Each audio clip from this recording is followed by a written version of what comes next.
going to do absorption rate. I'm going to show you how to pull it. So, The purpose of that. yeah, and Of the, the absorption rate. yeah. So what we normally do is you do what's called a CMA, and you go pull like properties of the house that you're trying to sell, and you get the seller to agree to a price within that range of houses. That is part of the story.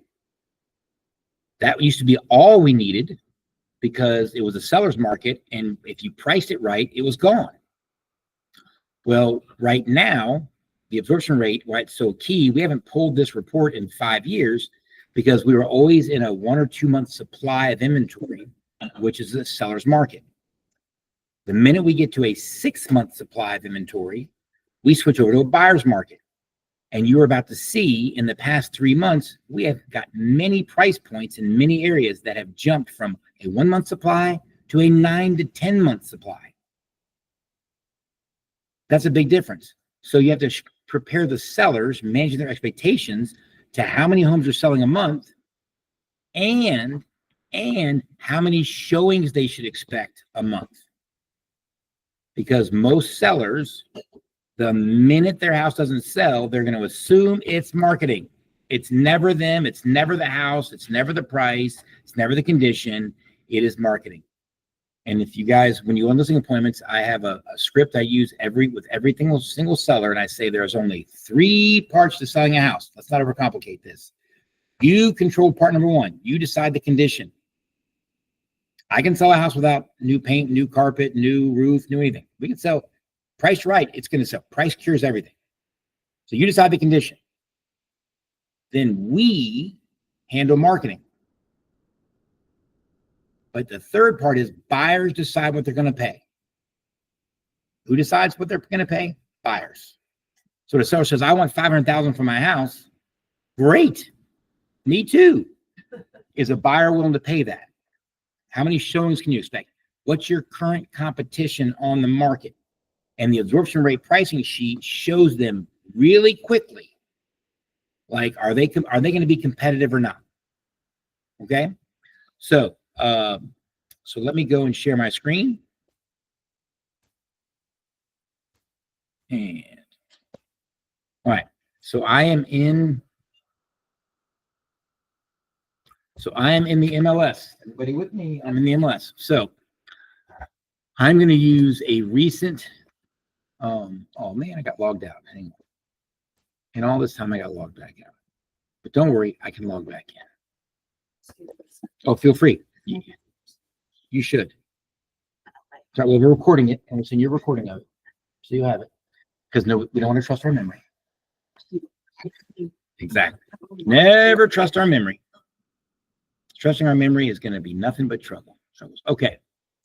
I've read this. All right. So I'm going to pull up one that I did a little while ago. Nope. I'm just pulling up a search. Okay, guys, I have this house. It is 6196 Windsor Farm Road. 6196 Windsor Farm Road. Okay. It is 5,153 square feet. It is a 4-bedroom, 5-bath house. It was built in 1997. It's got a 3-car garage. It's on 1.68 acres. Okay. Now, I have a cart of individual properties. I do. But right now, with absorption rate, I'm trying to go the 100-foot view. What's the market doing around that property? Okay, just in general. So for example, this is in Summerfield. So I might look at just 27358, or I might look at just the school district. What I did was, and I like broad strokes, I went 5 miles out. Everybody see that? I went 5 miles out from the address. Now, you have to do active, due diligence, pending. Here's the key. For closed, you have to do 0 to 365, or this report doesn't work. You have to do 0 to 365. You have to do exactly 1 year of closed transactions, this report to work. I'll repeat that. 0 to 365. You do 0 to 364, you do 0 to 180, it doesn't pull. It doesn't work. It's got to be 0 to 365. By the way, you can say thank you. I was on the MLS board. I was doing this report manually, and I found out that Matrix had it, so I had them turn it on. Because I was doing this with a freaking Excel spreadsheet. But it being on the board, I was like, turn that on there. We don't need it. I'm like, we'll need it later. Are you doing stick built? Stop, KJ, let me run it. So it is a single family home. So I don't want townhomes. So I'm going to do stick built home house. Now, remember, I'm going broad. I'm not going hyper focus. I'm going, what's the overall market doing? So I did 4,000 plus square feet. Because lifestyle wise, somebody that wants a 4,000 square foot house can live in a 5,000 square foot house. But somebody that wants 5,000 square feet and they live in 3, probably not. I also did 4 plus bedrooms and 3 plus baths. Because if it's a 4-bedroom, it's like a 5-bath. But I wanted, if somebody needs 4 bedrooms, can they handle 3? Answer is no. So I did a broad search, and I got 105 houses. Now notice I didn't do age. I didn't do acreage. Right? It's broad. It's can the lifestyle that you're selling, can they live in that lifestyle? I'm going for broad. Does that make sense? Okay. So I went 5 miles out and I did all these things and I did 4 plus bedrooms and I'm hoping for results 30, 40, 50, 60, 80, 100, no problem. That's what I'm looking for. Okay. Which I got. I got the results I wanted. Okay. So, if I get 3 results, 10 results, I got to broaden the search.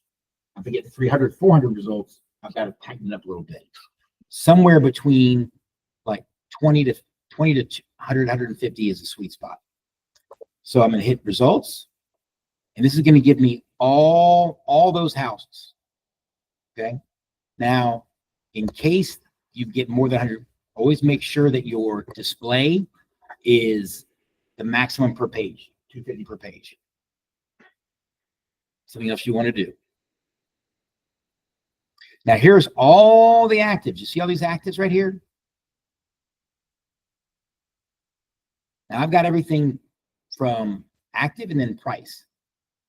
So you'll see right now, because we're already on the market, we're right here. So we are the 1, 2, 3, 4, 5. We are the 6th house on this list that are at least 4,000 square feet, 3 full baths,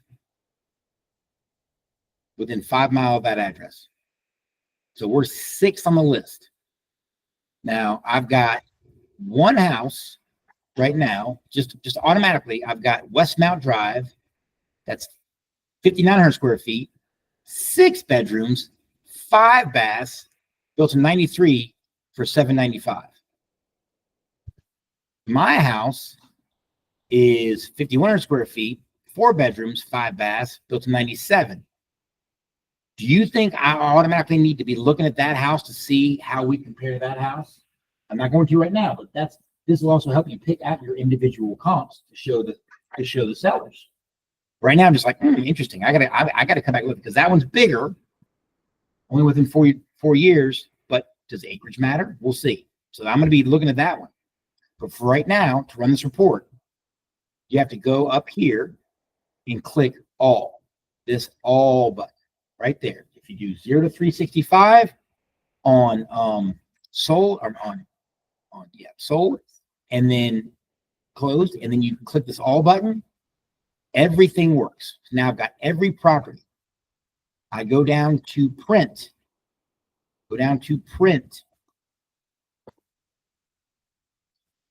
And you have to scroll all the way to the bottom to the 1004 MC market report detail. So again, I highlighted everything, every single property. I went to print. And then I scroll to the bottom of all the print menus, and I'm going to 1004 market report detail. You'll have the recording. This is why I like double screens, because you can sit there and put this up on the screen beside you, pause it, go do it, come back, start it again. So I'm going to hit print to PDF, and here comes my report. So it's going to show me all the actives. All right. And I'm going to print this. I'm going to print this. I'm going to email it to the seller, and I'm going to print it. I'm going to take it to him. See if my printer works. I got a new printer. I have no idea if this is going to work because I bought a new printer. So we'll see. That's printing anyway. Hmm? That's how printing Is that goes everything, anyway. Chris? Yeah. I don't know if it'll. Thanks. Okay. What I care about. So this gives you everything. It tells you it's residential. This is going to be closed within a year. Active due diligence tells you all the things. It's within 5 miles of this address. It's stick built. It says it's 4,000 plus square feet, 4 or more bedrooms, 3 or more baths. And here's all the actives. Here's all the closed. And what I care about is the very, very bottom of the report. This is where the magic happens. This is the stats. So what's going to tell you is from months to print. Printed, yeah. Yes. Easy to hear for. Yes, you can. So what's going to happen is this tells you in the past year what has happened. And in this case, ironically, the pricing, I don't care about price. I'm just saying 4 bedrooms, 3 plus baths. So we've had between months 7 and 12. So from April of last year through October, there were 30 sales. There were 5 sales a month. There were 16 active listings on average, which means that we only had a 3-month supply of inventory. If we have less than 6 months supply, is it a buyer's market or seller's market? Sellers. And you notice how I asked you that question? You say that to the seller. If we have less than 6 months of supply, is it a buyer's market or seller's market? You get them to say seller's market. Great. Now they're on with it. Now let's go look at last October through January. There were 21 sales. There were 7 sales per month with only 14 active listings. So supply went down. We went down to a 2-month supply. So did the market get better for sellers or worse for sellers? Better. Did the market get better or worse? We only got a 2-month supply now versus 3. Got better. Better for the seller, worse for the buyer. Yes, correct. Yeah, right? This is what they're showing you. So now let's look at January through April. Now, I'm just curious, what happened the first part of January? Did you remember this big event that happened the first part of January that might be affecting this? An inauguration. People lost their minds. Right? This can almost tell you like when an interest rate changes or something like that. Like when you think that this is the report that tells you the world changed. Okay? So what happens was we, from January 23rd through April, we had 15 sales, 5 selling a month. But look how many active listings, 39. We jumped to 39 active homes. So we jumped from a 2-month supply to 7.8 month supply. Now, are we still in a seller's market or now we're in a buyer's market?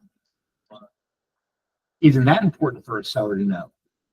That they went from there's not enough inventory for all the buyers to now I've jumped to a 7.8 month supply.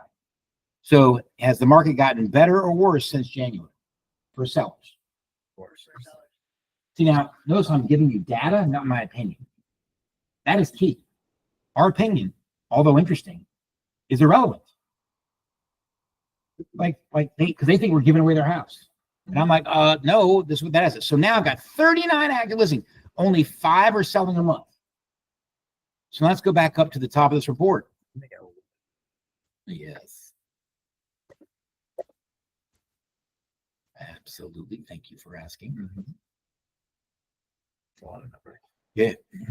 Perfect, thanks. Yeah, no problem.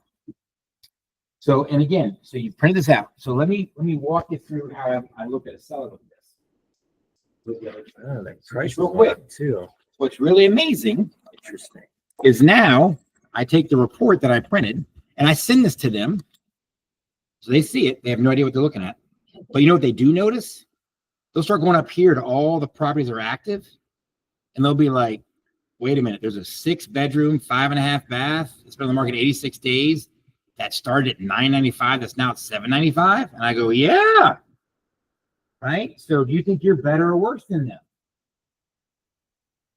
And they go, well, I think I'm worse. But I want to price my house at $950. And I go,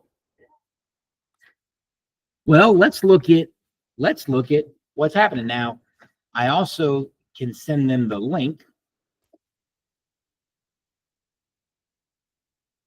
to all the properties. But what I don't send them all of them. What I do is I pick out the 3 or 4 or 5 that I think they need to know about to help them pricing. And this is when we get into what's called pricing in the box, which we're not going over here. That's another video, which we have. But I know I'm this one. So I'm going to immediately go and look at this property right here. And they're $795. Right here. So I went to the 6-bedroom. So you know I am sending them this property, right? Because they just did a massive drop. Because they started at $995. And that's a big drop. So they definitely missed it. So my question to my sellers is really right now, this one's on the market. Are you a lot of marble? Ooh. Oh. Oh. Oh. Ooh. Right? There's 200 grand right there. There it is. There's the 200 grand, right? Right? Oh, look at that chandelier. By the way, here's what's crazy. That's probably 30 grand. That chandelier is probably 30 grand. Chairs are killing me. Yeah, yeah. That's Yeah. considered fixture. Uh-huh. Oh, yeah, that stays. Yeah. If you Yep. That's all it says. oh my God. Okay, so now to our point, I go to my seller. You're at 850, they're at 795. Who wins? We might say we win. And I would go, I agree. Again, we don't make the market, right? So because that's a lot more work than us. So that's the start. So I'm going to go pick that property. I'm going to go pick, I got another one at 924. And then I'm going to go pick some sold properties from this list that I think match up good with them, either better or worse, to help me price. Right? So that's A is available. Yep. A's active on the market, right? But isn't it important to know that it's not as good as the market as you thought? Now I have to take the same approach. So this is absorption rate pricing. So you go and you send this report, and then you're going to send 5 or 6 of these properties. I send this report to the seller, and we go to the top. I'm going to uncheck, and then I'm going to go pick properties that I want them to look at, and I'm going to send them to see if I'm just picking ones, and then I'm going to email the seller the properties that I want them to look at, the 5 or 6 properties I want them to look at on this whole list to see what they compare to get pricing. And that's when you go into what's called pricing in the box, which I'm not going over now, but that's how I get it. Because then when they want to price their house at 1.2 million, I take this report in front of them and I literally I say, well, 5 are selling a month. And that's if nothing else comes new on the market. And I take this report and they go, I want to price at 1.2 million. I go, great. And I just go to 1.2 million and I highlight it. And I go, well, there are 1, 2, 3, 4, 5, 6, 7, 8, 9, 10 properties that are priced less than that. And we know that 5 are selling a month, not including anything that's coming on the market between now and we go on the market. So do you think we're going to win in that competition? And they go, that's what I want. Yeah. I go, me too. Right, we're on the same team. Well, let me also show you this, because now only 5 are selling a month. Well, would you like to know how many showings you can expect the first month on the market? Because in a buyer's market, they think they're going to get 5, 10, 20, 30 showings and multiple offers in the first weekend. Are we going to be pissing some sellers off if they get to the weekend and they hear crickets? And are they going to think it's marketing? Always. Yeah. So we have to manage expectations. Here's how many homes are selling a month. Okay. And then I'm going to stop the recording, and I'm going to start the absorption rate so you have it in small chunks. Any questions about absorption rate before I step off of it? You saw how to do it. You saw the value of it. It's just reminding. All right, cool. All right, I'm going to stop recording.